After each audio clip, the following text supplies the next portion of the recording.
Welcome to ISR 9 news. Gajwel market committee పాలకవర్గ ప్రమాణ స్వీకరణ మహోత్సవానికి రాష్ట్ర వ్యవసాయ మార్కెటింగ్ శాఖ మంత్రి తుమ్మల నాగేశ్వరరావు, రాష్ట్ర రోడ్డు రవాణా బీసీ సంక్షేమ శాఖ మంత్రులు పొన్నం ప్రభాకర్, అటవీ పర్యావరణం మరియు దేవాదాయ శాఖల మంత్రి కొండ సురేఖలు ముఖ్య అతిథులుగా పాల్గొని ర్యాలీగా మార్కెట్ కేంద్రానికి చేరుకున్నారు.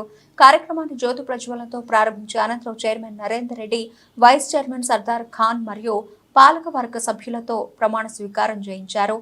ఈ సందర్భంగా అటవీ పర్యావరణం మరియు దేవాదాయ శాఖల మంత్రి కొండ సురేఖ మాట్లాడుతూ, రాష్ట్ర ప్రజల సంక్షేమం కొరకు నిరంతరం కృషి చేస్తూ రాష్ట్రంలో ఇంద్రమ రాజ్యం తీసుకురావాలన్న ఉద్దేశంతో ప్రభుత్వం 6 గ్యారెంటీలను తీసుకొచ్చిందని, నూతన పాలకవర్గం నిరంతరం రైతుల సమస్యలను పరిష్కరించడంలో ముందు ఉండాలని పిలుపునిచ్చారు.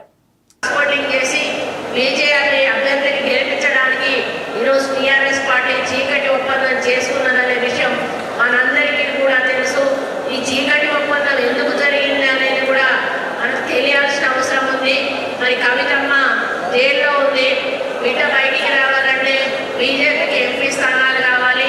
బీజేపీ కేంద్రంలో అధికారంలోకి రావాలంటే మరి ఎంపీ స్థానాలను మేము బహుమతిగా ఇస్తాము, నా బిడ్డను విడిపించండి అని మరి దొంగచాటుగా కేటీఆర్, హరీష్ రావు బృందము వెళ్ళి మరి ప్రధానమంత్రితో అదేవిధంగా అమిత్ షా గారితో ఒప్పందం చేసుకొని కాంగ్రెస్ మేము గెలవకపోయినా పర్వాలేదు కానీ బీజేపీని గెలిపిస్తాము, మా బిడ్డను వదిలిపెట్టాలి అని చెప్పి మాట్లాడుకొని వచ్చి ఇక్కడ వాళ్ళు ఒక్క స్థానాన్ని కూడా గెలుచుకోకుండా మరి క్రాస్ ఓటింగ్ చేయించి మరి అన్ని స్థానాలు దాదాపు 7 స్థానాలని రోజు వాళ్ళకి ఇచ్చి గెలిపించిన విషయం మనకు తెలుసు.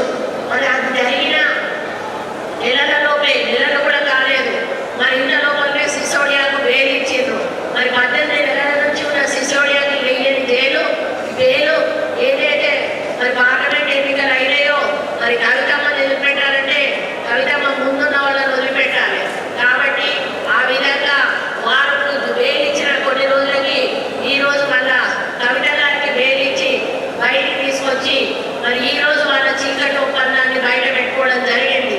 మరి ఎంతసేపు కూడా ఈ రోజు రేవంత్ రెడ్డి గారు కానీ మా మంత్రివర్గం కానీ ప్రజల సంక్షేమం మీద, ప్రజల అభివృద్ధి మీద, మాకు ఇచ్చిన శాఖల మీద మేము రివ్యూస్ పెట్టుకుంటూ ఏ విధంగా ప్రజలకు సేవ చేయాలని మా కార్యక్రమాలను మేము ముందుకు తీసుకుపోతా ఉంటే ఒక పక్క ఈ టీఆర్ఎస్ నాయకులు కానీ మరి వాళ్ళ వర్కింగ్ ప్రెసిడెంట్ కేటీఆర్ కానీ ఎంతసేపు కూడా ఒక 9 అమలు చేస్తే ఒక 10వ దాన్ని పట్టుకొని ఈ 10వ ఎందుకు అమలు చేయలేదు, మిమ్మల్ని ఎవరు హామీ ఇవ్వమన్నారు, మీరు ఎందుకు చేయలేదు అని చెప్పి మరి ప్రజల